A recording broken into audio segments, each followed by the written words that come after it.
بسم اللہ الرحمن الرحیم۔ میرا یوٹیوب چینل محمد طیب اطہر دیکھ رہے ہیں۔ جو لوگ اپنے مال اللہ کی راہ میں صرف کرتے ہیں، ان کے خرچ کی مثال ایسی ہے جیسے ایک دانہ بویا جائے اور اسے 7 بالیں نکلیں اور ہر بال میں 100 دانے ہوں۔ اس طرح اللہ جس کے عمل کو چاہتا ہے افزونی عطا فرماتا ہے۔ وہ فراغ دست بھی ہے اور علیم بھی۔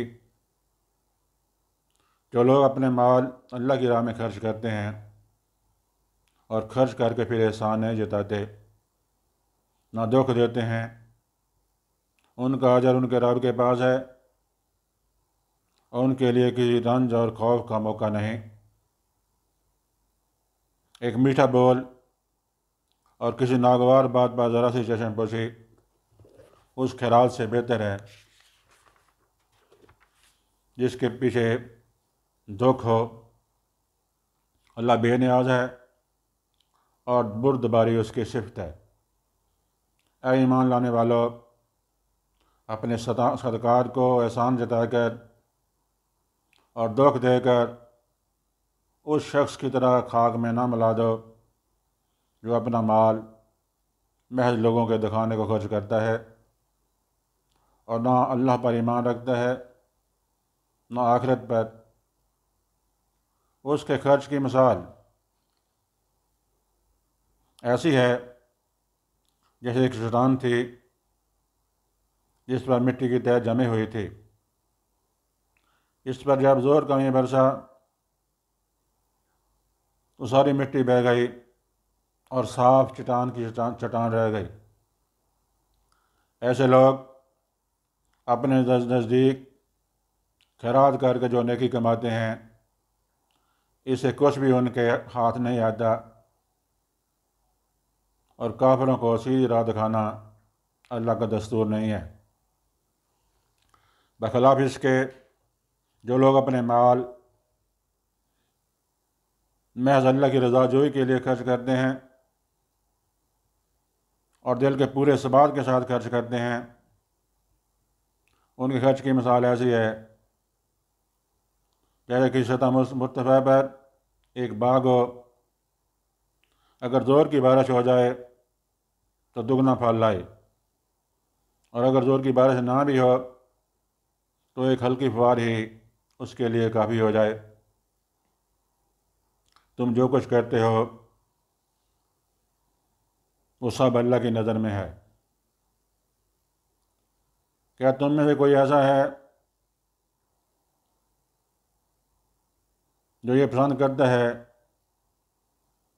کہ اس کے پاس ایک ہرا بھرا باغ ہو،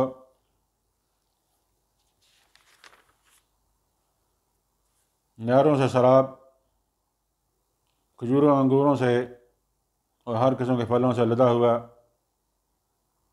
اور وہ عین اس وقت ایک تیز بگولے کی ذات میں آ کر جھلس جائے جبکہ وہ خود بوڑھا ہو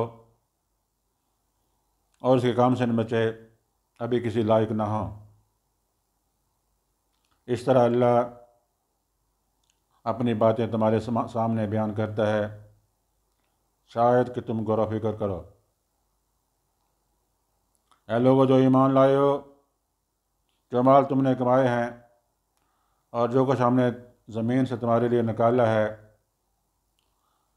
اس میں سے بہتر حصہ راہ خدا میں خرچ کرو۔ ایسا نہ ہو کہ اس کی راہ میں دینے کے لیے بری سے بری چیزیں چھانٹنے لگو،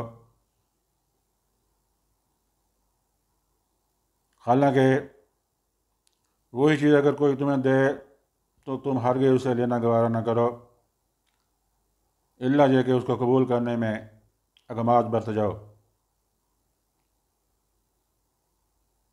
تمہیں جان لینا چاہیے کہ اللہ بے نیاز ہے اور بہترین صفات سے متصف ہے۔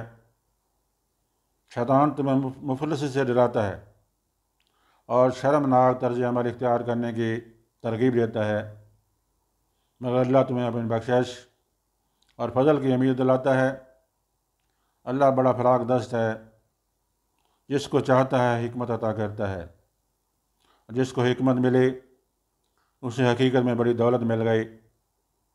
ان باتوں سے صرف وہی لوگ سبق لیتے ہیں جو دانش مند ہیں۔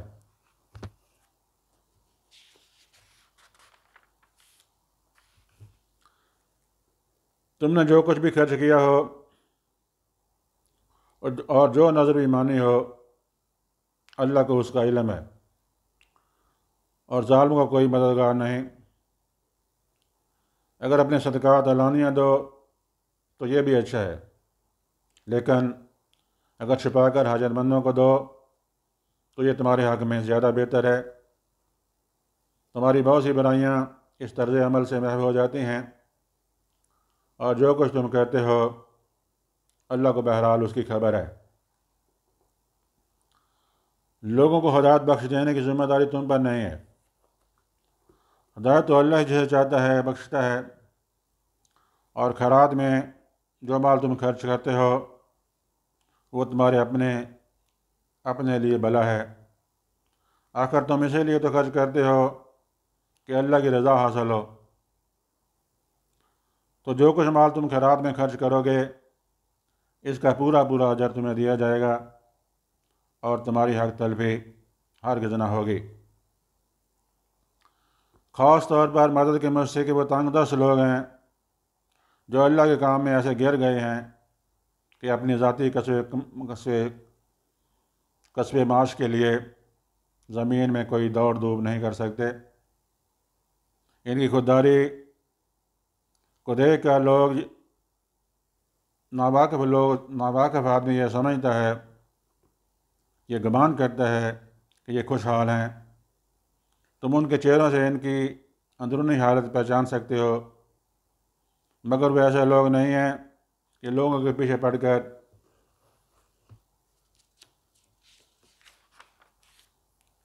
کچھ مانگیں۔ ان کی اعانت میں جو کچھ مال تم خرچ کرو گے وہ اللہ سے پوشیدہ نہ ہوگا۔ جو لوگ اپنے مال شب و روز کھلے اور چھپے خرچ کرتے ہیں ان کا اجر ان کے رب کے پاس ہے، اور ان کے لیے کسی خوف اور رنج کا مقام نہیں۔ مگر جو لوگ سود کھاتے ہیں ان کا حال اس شخص کا سا ہوتا ہے جسے شیطان نے چھو کر بولا کر دیا ہو، اور اس حالت میں ان کے مبتلا ہونے کی وجہ یہ ہے کہ وہ کہتے ہیں تجارت بھی تو آخر سود ہی جیسی چیز ہے، حالانکہ اللہ نے تجارت کو حلال کیا ہے اور سود کو حرام۔ لہذا جس شخص کو اس کے رب کی طرف سے یہ نصیحت پہنچے اور آئندہ کے لیے وہ سود خواری سے باز آ جائے تو جو کچھ وہ پہلے کھا چکا سو کھا چکا، اس کا معاملہ اللہ کے حوالے ہے، اور جو اس حکم کے بعد پھر اسی حرکت کا اعادہ کرے گا وہ جہنمی ہے، جہاں وہ ہمیشہ رہے گا۔ اللہ سود کا مٹھ مار دیتا ہے اور صدقات کو نشو و نما دیتا ہے، اور اللہ کسی ناشکر بد عمل انسان کو پسند نہیں کرتا۔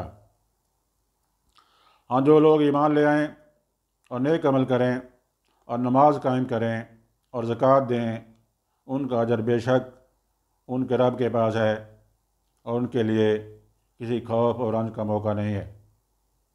اے لوگو جو ایمان لائے ہو، خدا سے ڈرو، اور جو کوئی سود تمہارا لوگوں پر باقی رہ گیا ہے اسے چھوڑ دو، اگر واقعی تم ایمان لائے ہو۔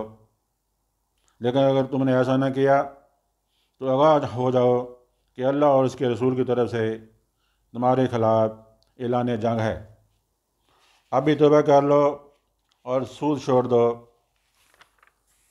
تو اپنا اصل سرمایہ لینے کے تم حقدار ہو، نہ تم پر ظلم کیا جائے، اور نہ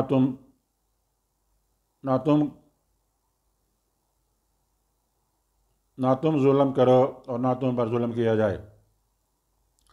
تمہارا قرض تنگ دست ہو تو ہاتھ کھولنے تک اسے مہلت دو، اور جو صدقہ کر دو تو یہ تمہارے لیے زیادہ بہتر ہے اگر تم سمجھو۔ اس دن کی رسوائی و مصیبت سے بچو جب کہ تم اللہ کی طرف واپس ہو گئے، وہاں جو ہر شخص کو اس کی کمائی ہوئی نیکی یا بدی کا پورا پورا بدلہ مل جائے گا، اور کسی پر ظلم ہرگز نہ ہوگا۔ تو یہ ترجمانی سید صاحب نے جو کی ہے اسی کو ہم دہرا رہے ہیں، اور مقصد ایک ہی ہے کہ وہ لوگ ایک مرتبہ کم از کم قرآن کے سارے ترجمے کے اندر سے گزر جائیں، تاکہ وہ جان لیں کہ اس کے اندر کیا لکھا ہوا ہے۔ خاص طور پر یہ ان لوگوں کے لیے ہے جو کہ پڑھنا لکھنا نہیں جانتے ہیں، اور ان لوگوں کے لیے بھی ہے جن کے پاس وقت کی کمی ہے اور قرآن کو وہ باقاعدہ نہیں پڑھ سکتے یا نہیں پڑھ رہے ہیں۔ اس لیے موبائل کی سہولت سے فائدہ اٹھائیں اور زیادہ سے زیادہ اس کو بار بار پڑھیں، بار بار سنیں، تاکہ قرآن جو کچھ آپ سے چاہتا ہے وہ علم جو ہے آپ کے ذہن کے اندر، آپ کی دنیا کے اندر، آپ کے دین کے اندر، آپ کے چلتے پھرتے اس سے آپ استفادہ کر سکیں اور اس کے مغز کو پا سکیں۔ وما علینا الا البلاغ۔